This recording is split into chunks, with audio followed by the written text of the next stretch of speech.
안녕하세요. 건강 365 아나운서 최인경입니다. 우리가 흔히 디스크로 표현하는 추간판 탈출증은 척추뼈와 척추뼈 사이에 있는 디스크가 손상되고 돌출되면서 척추신경을 압박하게 되고 통증으로 이어집니다. 글쎄요, 자세의 문제인 걸까요? 오늘은 특히 허리 디스크로 불리는 요추 추간판 탈출증에 대해서 알아보고요. 진행성 간암 환자들에게 시행될 수 있는 병기 감소 치료에 대해서도 살펴보겠습니다. 그리고 만성 질환으로 생활 습관을 통한 관리가 중요한 당뇨병, 특히 노인 당뇨병 환자들이 조심할 부분들에 대한 말씀도 준비되어 있습니다. 건강 365 폴킴의 커피 한 잔 할래요 듣고 시작하겠습니다. KBS 라디오 건강 365 함께하고 계십니다.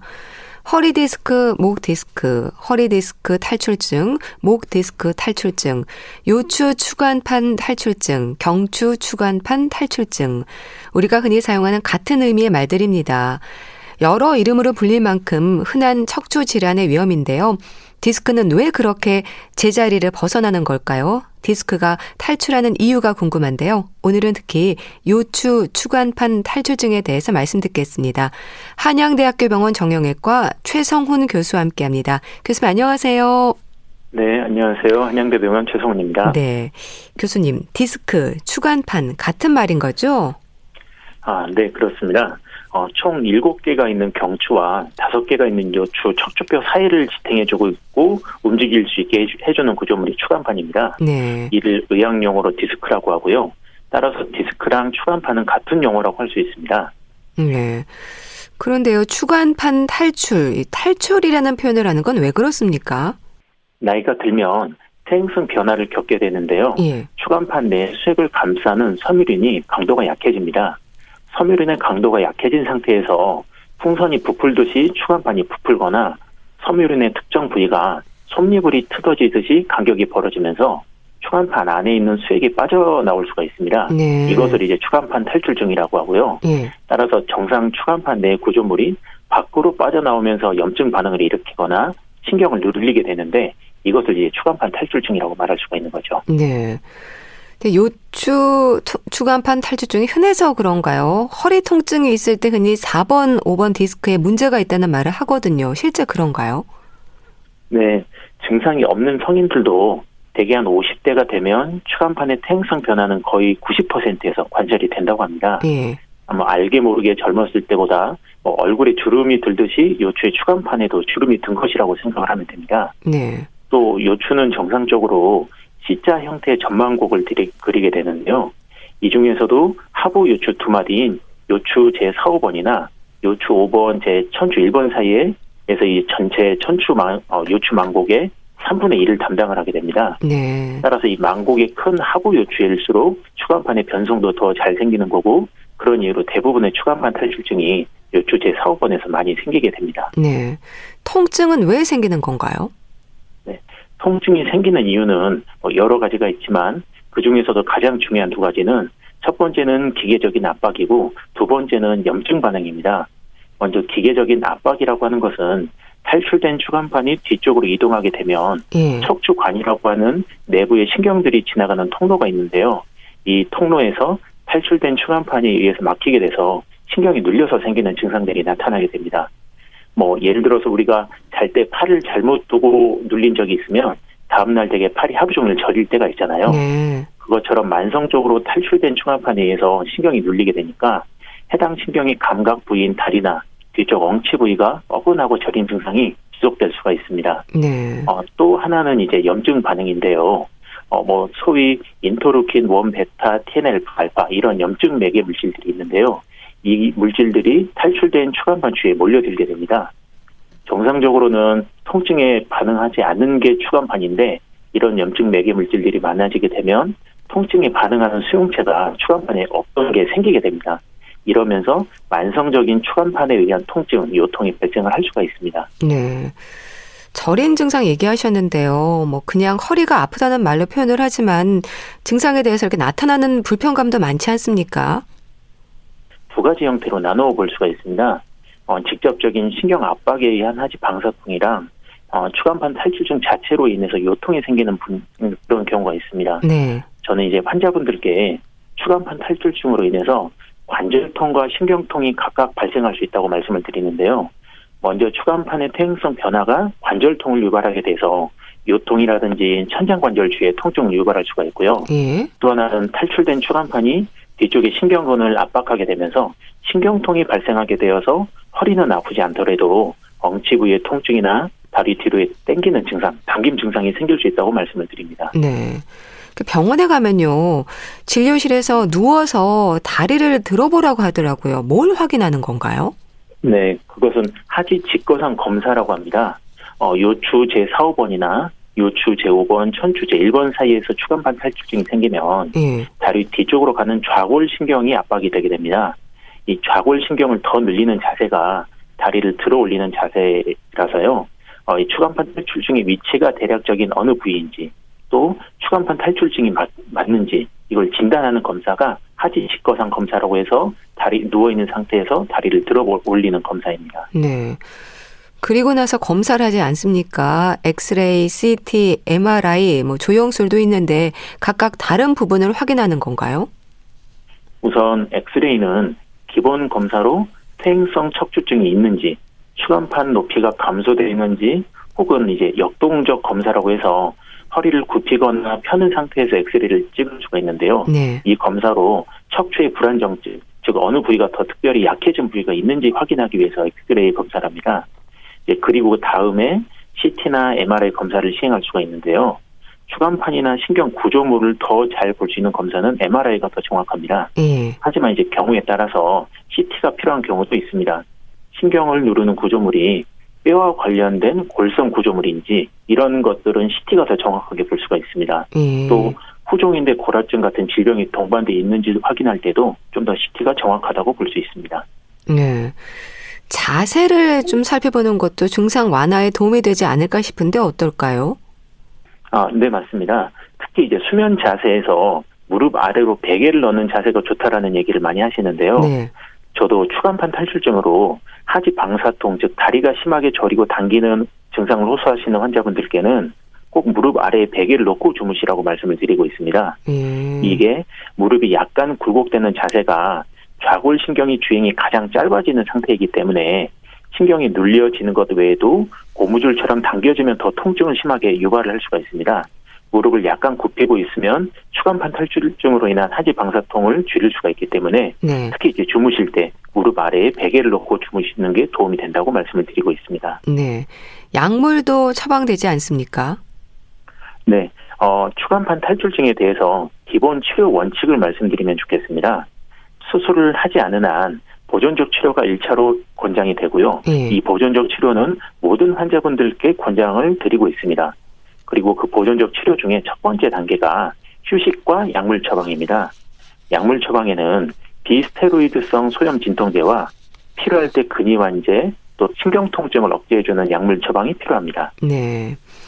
주사 치료에 대해서도 설명해 주세요. 이제 스테로이드제가 쓰이기도 하는데 자주 맞아도 되는지 걱정이 많습니다. 네. 추간판 탈출증의 보존적 치료에서 첫 번째 단계가 약물 치료라고 말씀드렸고요. 두 번째 단계가 주사 치료입니다. 이제 흔히 신경근 차단술, 신경 성형술이라고 알려져 있는데요. 예. 이때부터는 스테로이드의 사용이 필요합니다. 스테로이드는 우리 몸에 정상적으로 있는 호르몬이기도 하고 가장 강력한 염증 억제제입니다. 따라서 스테로이드를 많이 쓰거나 빈번하게 사용하는 것이 문제이지 통증을 줄여주기 위해서 적절하게 스테로이드를 사용하는 것은 추간판 탈출증 치료에 필수적입니다.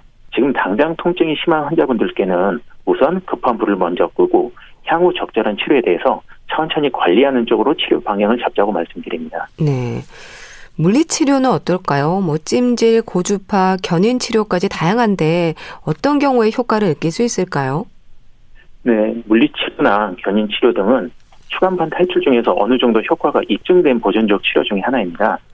특히 견인치료는 압박된 추간판을 늘려주는 효과가 있기 때문에 권장을 드릴만 합니다. 그래서 어떤 환자분들께서는 그런 의미로 운동기구에서 거꾸로 매달려 있는 소위 거꾸리 운동이 도움이 되냐고 묻기도 하시는데요. 사실 도움이 안 되는 건 아니지만 낙상의 위험이 있기 때문에 모든 환자분들께 권장을 드리기는 어렵기는 합니다. 그 외에도 고주파 치료, 찜질, 도수 치료 등 충분한 보존적 치료가 모두 도움이 될 수가 있습니다. 네. 다만 이제 추간판 탈출증이 호전되려면 충분한 시간이 필요하다는 것을 염두에 꼭 두시고 또 도수 치료 등의 고가의 치료에만 너무 매달리지 않았으면 하는 바람도 같이 있습니다. 네. 그런 보존적인 방법들로도 여전히 통증으로 힘들고 점점 증상이 심해진다면 수술적 치료를 고려하나요? 네, 보존적 치료가 어느 정도 효과를 거둔다고 한다면 심각한 신경학적 결손, 즉 하지 근력이 지속적으로 감소하거나 대소변 장애가 생기지 않는다면 보존적 치료를 지속할 수가 있습니다. 실제 이 보존적 치료는 전체 추간판 탈출증 환자의 90%에서 효과가 있다라고 알려져 있습니다. 하지만 반대로 적절한 보존적 치료를 함에도 불구하고 통증이나 근력 저하 등의 증상이 지속된다면 그때는 수술적 치료를 고려하는 것이 좋습니다. 네. 그런데 대소변을 보는 일에도 문제가 되고 근육 마비까지 오는 상태임에도 수술을 망설이는 분들도 많지 않습니까? 물론 신중할 필요도 있겠지만 필요할 때는 시기를 놓치지 않는 것도 치료 효과를 높이는 방법이지 않을까 싶은데 어떨까요? 네, 맞습니다. 심정은 충분히 이해가 가면서도 가끔 안타까운 마음이 들 때가 있는데요. 환자분께서 정말 아파하시고 삶의 질이 떨어질 정도로 힘들어하면서도 수술을 거부하는 경우가 종종 있습니다. 최근에는 수술적 치료라고 할지라도 예전과 같이 피부를 크게 절개하지 않고 미세 감압술로 필요한 부분만 감압해서 회복이 빠른 수술들을 주로 시행을 하고 있습니다. 따라서 믿을 만한 의사와 치료에 대해서 충분히 상의하면서 결정을 할 수 있다면 정말 수술이 필요하다고 판단이 들 때는 수술을 잘 받는 것이 후유증을 남기지 않고 회복할 수 있는 방법이 되겠습니다. 네. 가장 최선은 예방일 텐데요. 요추 추간판 탈출증의 위험을 막을 수 있는 방법 어떤 부분을 짚어주실까요? 네. 가장 중요한 핵심은 우리의 허리를 부드럽고 강하게 만들어야 한다는 것입니다. 아무리 굵은 철사를 할지라도 100번을 굽혔다 폈다를 반복하면 특정 부위가 약해지면서 끊어질 수가 있잖아요. 우리 허리도 단순히 근력 운동만 지속하는 게 아니라 모든 척추 관절이 충분히 이완될 수 있도록 부드럽게 만들어주는 것이 중요하다고 하겠습니다. 척추 앞쪽에 복부 근육인 장요근이 있고요. 척추 뒤쪽에 기립근 두 가지가 있습니다. 이를 효과적으로 강화시켜줄 수 있는 방법이 중요한데요. 예를 들어서 아침에 일어나실 적에 가벼운 윗몸 일으키기와 엎드린 상태에서 고개를 살짝 들어 올리는 정도 이런 동작을 아침에 한 5번 정도 반복을 해주신다면 우리의 척추를 부드럽고 강하게 유지하는 데 도움이 될 것이라고 생각합니다. 네, 말씀 잘 들었습니다. 자, 오늘은 요추 추간판 탈출증에 대해서 말씀드렸는데요. 한양대학교 병원 정형외과 최성훈 교수와 함께했습니다. 감사합니다. 감사합니다.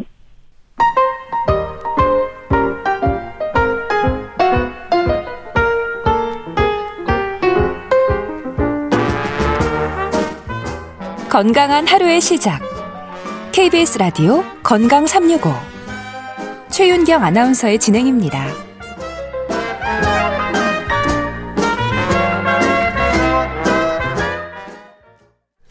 KBS 라디오 건강 365 함께하고 계십니다. 침묵의 장기로 불리는 간은 다양한 질환들의 위험이 높아질 수 있습니다. 특히 간암은 초기 증상도 없고 사망률도 높고 재발 위험도 높아서 부담이 커지는 질환입니다. 하지만 여러 가지 치료법의 발전은 간암의 생존율을 높이고 있는데요. 특히 진행성 간암 환자에게 진행이 되는 간 이식에서도 병기 감소 치료를 통한 치료 효과의 만족도가 커지고 있습니다. 순천향대 서울병원 간담최 간이식센터장 외과 주종우 교수와 함께합니다. 교수님 안녕하세요. 네, 안녕하세요. 네, 교수님. 이 진행성 간암 환자들에게 진행이 되는 치료법에 관심이 많습니다. 오늘 자세히 말씀 주시면 좋겠는데요. 우선 진행성 간암은 어떤 상태를 말하는 건지 좀 설명해 주시면 좋겠어요. 말 그대로 간암이 많이 진행돼서 오시는 상태고요. 4개 이상의 간암이 간에 존재하거나 간암이 5cm 이상인 경우에 혹은 간암이 큰 혈관에 침범되어 있는 경우에도 진행성 간암으로 분류가 됩니다. 그리고 간암 종양 수치인 AFP하고 피부과2가 상당히 높은 경우에도 진행성 간암에 해당한다고 할 수 있습니다. 네. 이 간이 침묵의 장기로 불릴 만큼 초기 증상이 없는 걸로 알고 있는데요. 그럼 진행성 간암으로 말씀 주신 기준이라고 한다면 흔히 말하는 병기로 볼 때 3기 이상을 말하는 건가요? 네, 그렇습니다. 간암이 1개인 경우에 이제 5cm 이하이고, 다발성인 경우에 3개 이하, 3cm 이하이면 2기 이하로 분류가 되고요. 예. 3기는 그 이상인 경우에 해당하는 상황으로서요. 간암이 적더라도 혈관 침범이 있으면 또 4기에 해당됩니다. 예. 그럼 간암 진단을 받는 환자들에게 진행성 간암의 상태인 경우가 대부분인가요? 안타깝게도 조기 간암은 10에서 20%밖에 안 되고요. 80에서 90%가 진행성 간암으로 진단되어 오시는 경우가 많습니다. 적절한 치료를 못 받는 경우에 1년 이내에 사망하시게 되고요. 예. 예. 그게 증상을 초기에 느끼지 못해서 그런 건가요? 간암이 큰 경우엔 배가 뻐근하게 아프거나 그렇게 증상이 나타날 수가 있고요. 예. 간암이 담도를 누르거나 침범한 경우에는 황달로 오기도 하는데요. 그런 경우는 극히 드물고요. 안타깝게도 대부분은 자각 증상이 없어요. 네.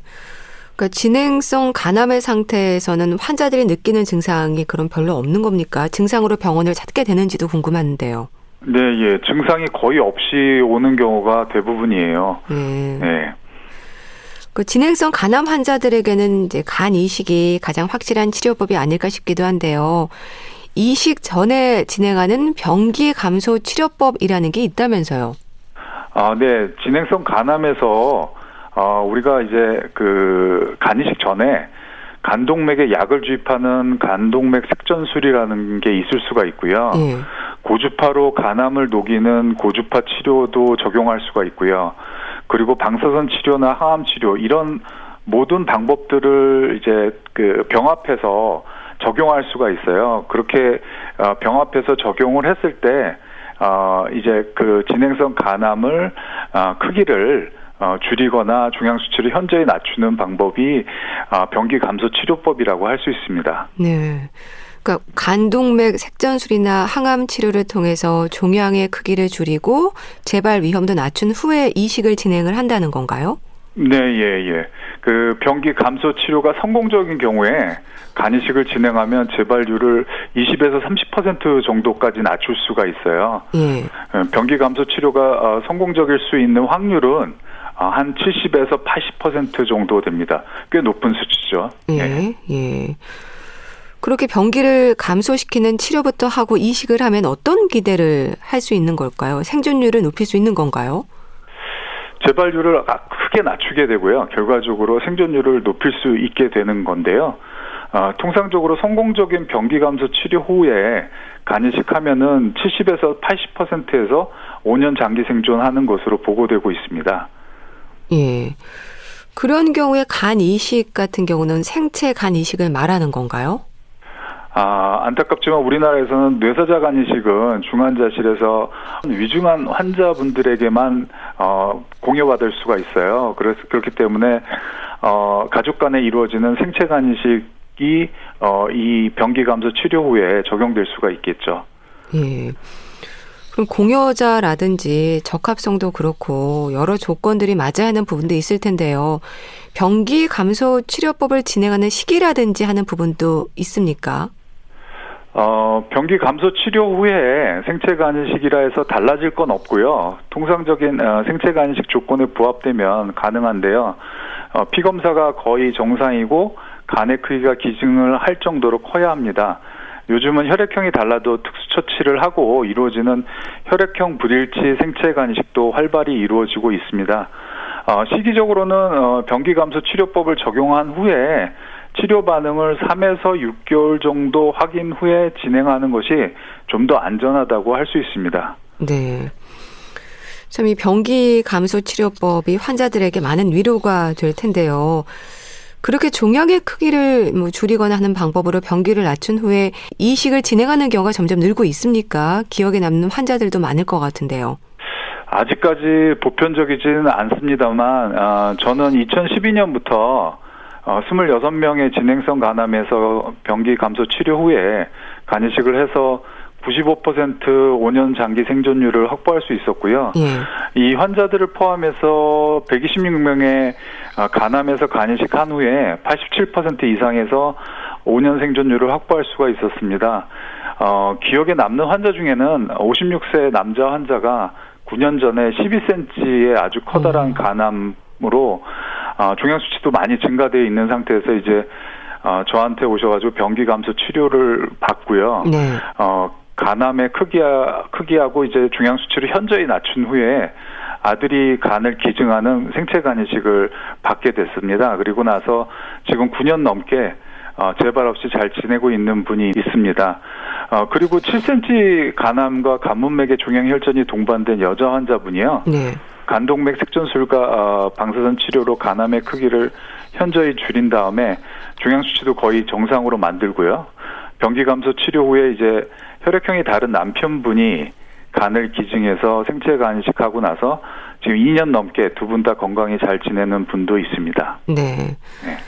그 생존율을 높일 수 있는 치료법이라는 게 임상에서 기록으로도 나타나고 있어서 환자나 가족들에게 큰 힘이 될 텐데요. 그렇다 해도 관리를 위한 정기적인 검진은 필수적이죠. 물론입니다. 간이식 후에 매달 피 검사를 받아야 하고요. 네. 최소한 석 달에 한 번은 CT 검사를 받아보셔야 합니다. 그런 식으로 철저히 관리를 받게 되고요. 조기에 재발병변을 발견해서 치료받게 되면은 생존율을 높이는 데 큰 도움이 됩니다. 네. 재발 위험에 대해서는 조금 안심해도 될까요? 진행성 간암에서 병기 감소 치료를 안 받고 간이식하는 경우에는 90% 이상 재발을 한다고 보면 되고요. 성공적인 병기 감소 치료 후에 간이식을 받으면 20에서 30%로 상당히 감소시킬 수가 있습니다. 예. 그럼 혹시 있을 수 있는 합병증의 위험이나 재발 가능성에 있어서 의심할 수 있는 증상들이 있을까요? 통상적인 생체 간이식의 위험이나 합병증 발생률과 별반 차이는 없는데요. 가장 문제가 되는 것은 담도 합병증으로 10에서 20%에서 있을 수 있습니다. 다시 한번 말씀드리는데 재발을 하더라도 본인이 인지할 수 있는 증상은 없기 때문에요. 정기 검진이 상당히 중요하다고 하겠습니다. 네. 정기 검진은 얼마나 자주 받아야 되는 건가요? 이식 받고 나서 이제 한 달에 한 번은 피 검사를 꼭 하셔야 되고요.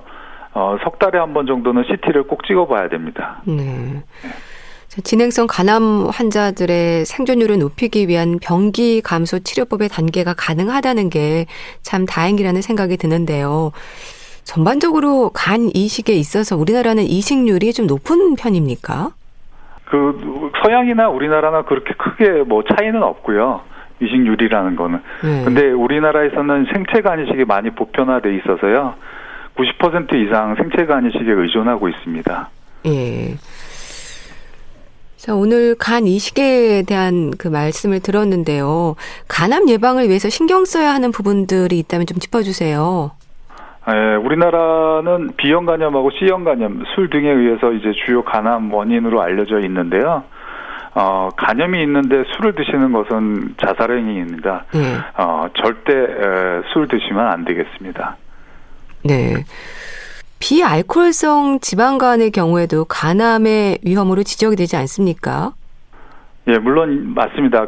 최근에는 비알코올성 지방간이 간암의 주요 원인으로 이제 또 자리매김하고 있는데요.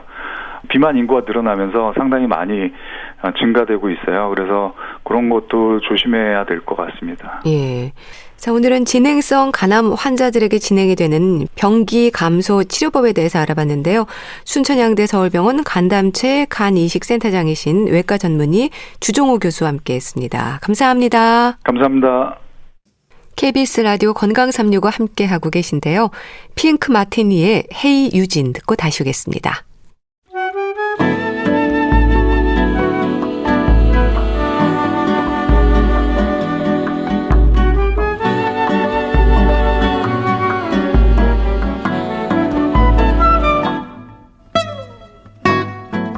건강한 하루의 시작.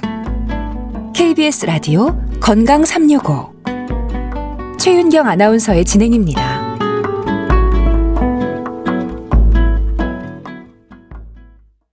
당뇨병은 만성 질환입니다. 합병증이 가장 큰 위험으로 지적되기도 하죠. 평생 관리가 필요한 당뇨병, 특히 노인들에게는 살펴야 하는 부분들이 많은데요. 분당 재생병원 내과 백현옥 교수와 함께합니다. 교수님 안녕하세요. 네, 안녕하십니까. 네, 교수님. 당뇨병은 만성질환이고 만성질환인 만큼 노인 환자가 많죠? 그렇죠. 우리나라 65세 이상 노인 4명 중 1명은 당뇨병이거나 아니면 당뇨병 고위험군에 속한다고 합니다. 예. 게다가 그냥 현재 걸린 사람이 많다도 중요하지만 그 당뇨병에 걸린 사람의 그 증가 속도가 다른 연령층보다 훨씬 빠르니까 앞으로 더 큰 문제가 될 것이다라는 게 진짜 문제겠습니다. 네. 참 혈당 관리가 중요하다는 건 누구나 아는 사실인데요. 노인들에게 당 조절 장애가 흔한 건 왜 그럴까요?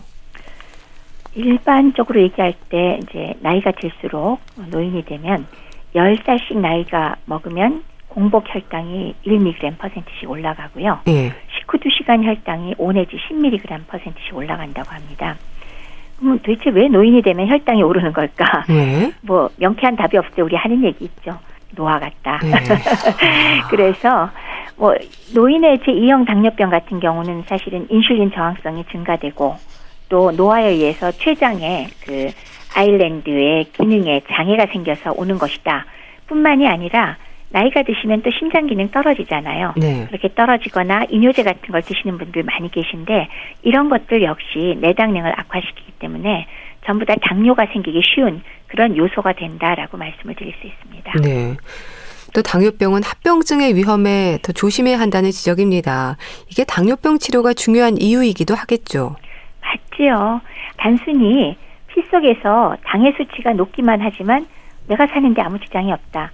그럼 사실 이거 우리가 조절할 필요가 없잖아요. 예. 마치 키 큰 사람, 키 작은 사람이 사는데 지장 없는 것처럼. 예.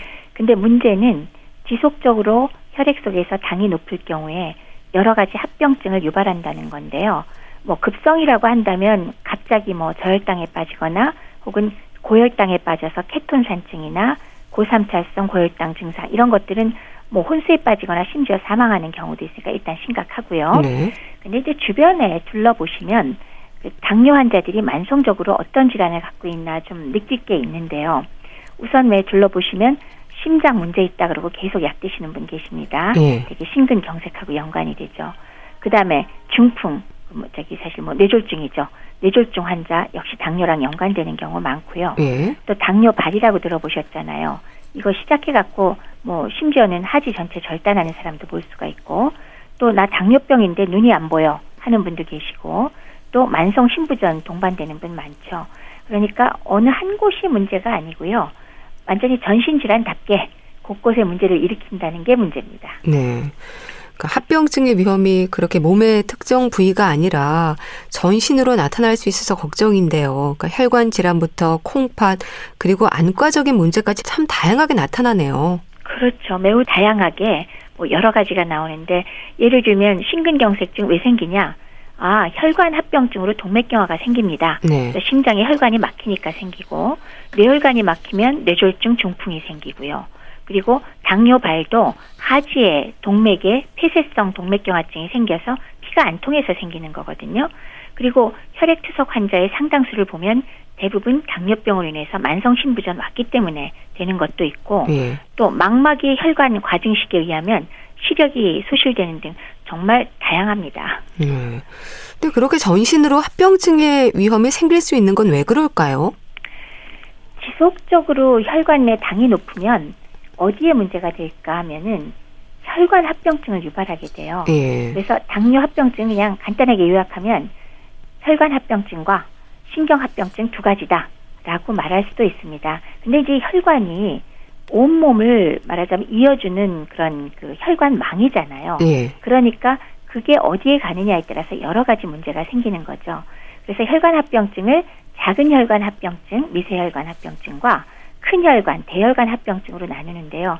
큰 혈관이 바로 아까 말씀드렸던 심장혈관은 심근경색, 뇌혈관은 뇌졸중 중풍, 예. 그리고 하지는 당뇨병성 족부질환 이런 것들이 있고요.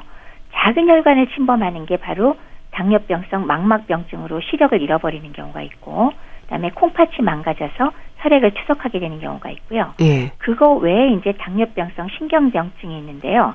요거는 굉장히 조절이 되지 않는 손발의 말초신경 통증, 감각 소실이거든요. 이것도 참 환자로서는 굉장히 괴롭습니다. 그래서 이런 합병증을 막는 게 우리의 주 목표라고 할 수 있겠습니다. 네. 이런 당뇨병으로 인한 합병증의 위험은요, 노인들 삶의 질과도 연관이 되는 부분이라서 더 잘 살피고 조심해야 하지 않을까 싶습니다. 그럼요. 뭐 너무나 많은 합병증을 제가 열거를 했는데 심근경색 이후에 가령 신부전 그러면 사실 맘 놓고 활동을 못 하잖아요. 숨이 차서. 예. 중풍이야말로 뭐 정말 걸리고 싶지 않은 병이니까 두말하면 잔소리겠고요.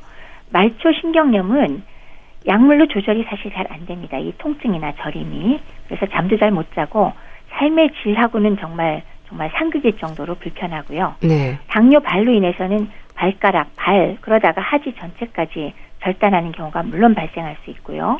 또 오랫동안 당뇨병을 앓았을 때 신장 기능 저하로 혈액 투석을 하면 일주일에 2번 내지 3번은 꼬박 투석실에서 살아야 하잖아요. 예. 그리고 당뇨병성 망막병증으로 인해서 시력이 소실됐을 때 삶의 질은 뭐 제가 다시 말할 필요가 없겠습니다. 참 꾸준히 챙겨야 하는 약 복용은 물론이고요. 식사, 영양까지 일상에서 챙겨야 하는 부분들이 참 많을 텐데요. 어떤 부분들이 강조가 될까요? 여태까지 계속 강조하지만 제일 큰 목적이 합병증 예방이다. 근데 그러려면 우리 뭐 해야 될까? 무엇보다도 혈당을 정상화시키는 게 정말 중요합니다. 예. 그래서 뭐 동맥경화성 혈관 합병증 막는 건데, 근데 문제는 당뇨하고 똑같은 병은 아니나 이게 세트로 나타나는 병들이 있어요. 고혈압 그리고 고지혈증. 네. 요것들이 동반됐을 때는 지금 말씀드린 합병증은 훨씬 더 가속화될 수 있고요. 이것들을 함께 잘 관리할 필요가 있습니다. 근데 더 재미있는 건 여기에 체중이 늘어난다. 그러면 인슐린 저항성이 커지고 고지혈증, 고혈압, 당뇨가 모두 악화가 되겠죠. 예. 이런 걸 바로 우리가 대사증후군이라고 하잖아요. 그래서 합쳐보면은 자, 첫 번째 체중 조절이 1번입니다. 네. 그 외에 혈당, 혈압, 콜레스테롤 모두 잘 관리하셔야 되고요. 어떻게 관리해요? 먹는 것, 즉 식이요법, 두 번째 운동, 그리고 세 번째 적절한 약물 사용, 세 가지를 조화롭게 관리해야지 우리가 관리가 되겠습니다. 네.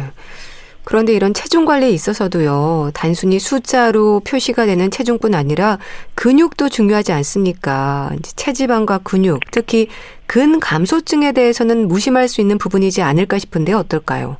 맞아요. 근감소증이 또 웬 당뇨랑 관계? 그런 생각이 들 수도 있죠. 근데 실제로 연구해본 결과들을 보면요.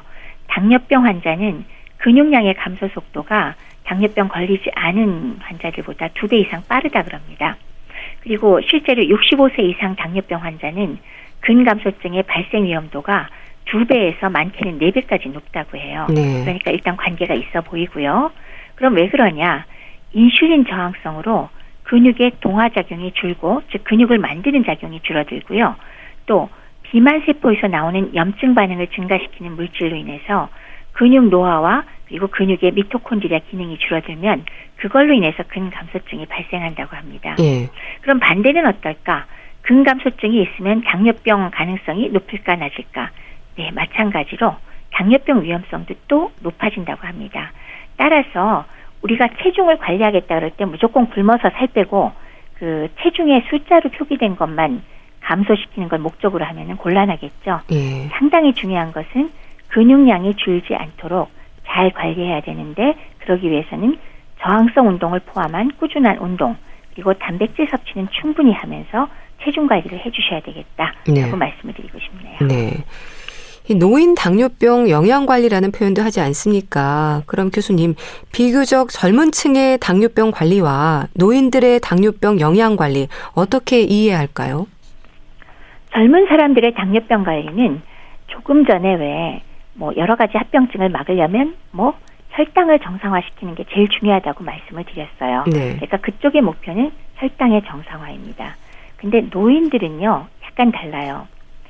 혈당을 정상화시키겠다고 하다가는 노인들의 생활 패턴이나 여러 가지 삶의 모습이 다르기 때문에 혈당치가 갑자기 변동이 일어나면서 저혈당 빠지기가 굉장히 쉽죠. 네. 그래서 첫 번째 목표는 저혈당 발생을 방지하면서 고혈당의 정도와 증상을 조절한다. 이게 첫 번째고요. 두 번째는 그렇게 조절을 해서 합병증의 발생을 완전히 예방한다면 좋지만 적어도 다소라도 지연을 시키는 게 두 번째 목표가 되고요.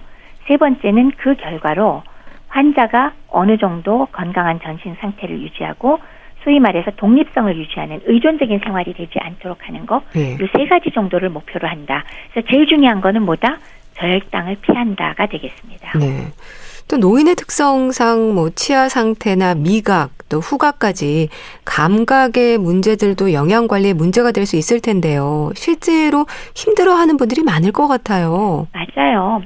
혈당 관리라는 목적만 뭐 앞에다 놓고 보면 식단 관리 엄청 엄격하게 해야 되잖아요. 예. 못 먹을 것도 많고 양도 맨날 아마 저울 옆에다 놓고 살아야 될 테고. 그러니까요. 근데 노인들의 경우는 이미 치아 때문에 잘 씹지도 못하고 먹기가 어려울 때가 많고 또 미각이나 후각도 떨어져 있기 때문에 제한도 많고 이미 입맛도 떨어져 있는데 요것도 안 되고 저것도 안 되고 그러면 아예 먹을 게 없죠. 따라서 무조건적인 식사 제한은 오히려 노인들에게는 도움이 되지 않습니다. 예. 그래서 한 세 가지 정도 말씀을 드린다 그러면 노인의 당뇨의 경우는 자, 첫 번째, 식사량을 엄격히 제한할 필요 없다. 자, 두 번째, 그래도 굳이 피할 음식 있지 않느냐? 네, 있습니다. 예. 지나치게 단 음식, 즉 정제된 당이 위주인 달콤한 빵이나 사탕이나 과자, 음료, 그리고 지나치게 많은 양의 과일, 요거는 좀 피하셔야 됩니다. 예. 그리고 세 번째, 열심히 드셔야 되는 건 뭐냐? 단백질 섭취를 신경을 쓰셔서 잘 드셔야 됩니다. 예. 이렇게 세 가지 정도는 말씀을 드릴 수 있을 것 같습니다. 네. 그러니까 영양의 균형을 위해서 이제 단백질 섭취 중요하다고 말씀하셨는데요. 근데 무조건 육식을 멀리하는 게 좋다는 생각도 하시거든요. 어떨까요? 육식을 뭐 많이 안 하는 거는 제가 별 말씀 안 드리지만 네. 무조건 먹으면 큰일 난다는 거는 항상 제가 잘못된 생각입니다. 말씀드리잖아요. 우선은 앞서 말씀드렸듯이 근감소증 문제도 있고 근감소증 있으면 당뇨가 더 잘 오고 또 당뇨가 있으면 근감소증 더 잘 온다고 말씀드렸잖아요. 예. 이걸 위해서도 질 좋은 단백질 꼭 드셔야 되고요. 또 몸 안에 자연스러운 대사 작용을 위해서도 단백질이 부족하면 문제가 많이 생깁니다. 만약에 내가 고기만 먹으면 두드러기가 난다. 그러면 제가 억지로 드시라고 못하지만은 네. 그렇지 않을 바에야 좋은 필수 아미노산을 섭취하기 위해서는 일정량 고기를 꼭 드셔야 되겠습니다. 그리고 특히나 근육 만드는 데 도움이 많이 되는 소위 뭐 브랜치드 체인 아미노애시드라고 보통 얘기하죠. 가지친 아미노애시드, 아미노산. 그래서 류신이라든지 아이솔루신, 말린 같은 것들의 섭취를 충분히 해주셔야 예. 근감소증의 진행을 어느 정도라도 좀 막을 수 있고요. 그거 외에도 아연이나 비타민 B12 그리고 철분 같은 것은 식물성보다는 동물성 식품으로 잡수셔야 흡수가 잘 되거든요. 예. 그렇기 때문에 이런 것도 부족하게 하지 않으려면 고기 절대 금지 하시면 좀 곤란합니다. 어느 정도 드셔야 되겠습니다. 예. 술은 어떨까요? 반주 드시는 분들도 많은데요. 그냥 한마디로만 해달라 그러면 예. 원칙상 금지입니다. 예. 이유는 칼로리만 높아요. 그래서 그람당 7칼로리나 되기 때문에 보통 한두 잔만 먹어도 우습게 100칼로리, 200칼로리 뭐 그냥 섭취하니까 그것도 억울하고 그다음에 이 알코올 자체가 췌장의 베타세포에 부담을 많이 주고 인슐린 저항성을 또 일으키게 되거든요. 그리고 또 고혈당 유발을 많이 시키는 건 못지않게 저혈당에 푹 빠뜨리는 것도 역시 알코올의 역할입니다. 왜냐? 간 기능을 떨어뜨리기 때문에 혈당이 조금 떨어졌을 때 보호작용을 하는 당 생성을 막아버리거든요. 예. 그것뿐만이 아니라 각종 합병증 유발률을 훨씬 높이게 되고요. 또 알코올 섭취를 과다하게 되면 지방이 좀 더 축적이 되기 때문에 안 그래도 안 좋게 진행이 되는 고지혈증이나 동맥경화증 유발을 더 악화시키고요. 당연히 간경변증, 지방간, 췌장염 원인이 되니까 원칙은 금지. 근데 그래도 내가 먹어야겠다. 그러면 자, 첫 번째 조건 주치 허락하에 가능합니다라는 말 들으시고서야 드실 수 있고요. 네. 두 번째는 혈당 조절이 현재 잘 되고 있어야 되고요. 세 번째는 저혈당 빠졌을 때 대처법을 정확히 알고 있을 때 그럼 얼마큼 먹을 수 있냐? 많이 드셔도 한두 잔입니다. 그리고 주 1회 내지 2회 이내로 드셔야 됩니다. 네. 그 이상 안 됩니다. 그러니까 네. 포기하는 게 더 나을 것 같습니다. 제 생각엔. 그리고 또 소화 능력도 살펴야 하는 부분이지 않을까요? 그렇죠. 연세가 높아지면 소화 기능이 떨어져 있는 분 많이 계시죠. 근데 재밌는 건 우리 왜 채소나 섬유소 같은 거 당뇨에도 좋고 건강에도 좋으니까 많이 드시라 그러잖아요. 네. 근데 문제는 저장 능력, 치아도 좋지 않고 안 그래도 소화 기능이 떨어져 있는 노인한테 이거를 많이 먹어라 그래 놓으면 사실은 복부 팽만감이나 복통을 또 유발할 수도 있다는 것도 신경을 써야 되거든요. 그래서 조리 방법이 좀 더 소화가 쉽게도 하고 소량씩 자주 섭취하는 것도 고려해서 옆에서 제공하실 때는 많이 신경을 쓰셔야 할 것 같습니다. 네. 그리고 또 교수님, 당뇨병 환자들에게는 특히 혈당 강화제나 인슐린을 사용하는 경우 저혈당에 빠지지 않도록 조심하는 것도 중요하겠죠? 그렇죠. 저혈당증이 생기는 흔한 원인은 금방 말씀하셨듯이요. 경구용 혈당 강화제나 아니면 인슐린을 사용하는 사람이 평소보다 음식 섭취량이 적거나 아니면 활동량과 운동량이 과한 경우에 발생할 수가 있겠죠. 네. 근데 반대로 식사와 운동은 평소대로 했으나 인슐린이나 경구용 혈당 강화제를 실수로 또 과량 투여하는 경우에도 발생할 수 있잖아요. 근데 그렇게 생기면 기운이 없는 거는 처음 느껴지는 증상이고 몸이 떨리거나 식은땀 나고 현기증 생기고 불안감, 가슴 두근거림, 공복감, 두통, 굉장히 피곤한 거 이런 것들이 발생하는데 네. 오랫동안 지속되면 왜 경련 발작이 일어날 수 있고 쇼크까지도 초래되니까요. 의식을 잃고 생명의 위험이 생길 수도 있죠.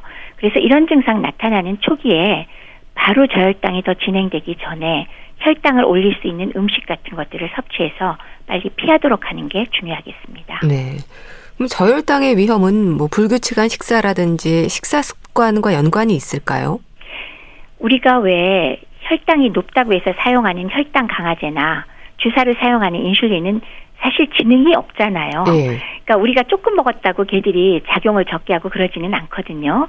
무조건 혈당을 낮추는 작용을 하니까 식사가 불규칙해서 오랫동안 속이 비었건 술을 마셨건 운동을 과하게 했건 사실 효과는 똑같이 나오죠. 네. 그렇기 때문에 불규칙한 식사로 인해서 제대로 식사를 못하셨을 때는 혈당 강화제를 줄이거나 오히려 보류할 필요가 있고 다시 잘 조정하셔야 할 거고요. 네. 결국 중요한 거는 일정 시간에 일정 양 식사하는 습관 잘 유지하시는 거 정말 필요합니다. 네.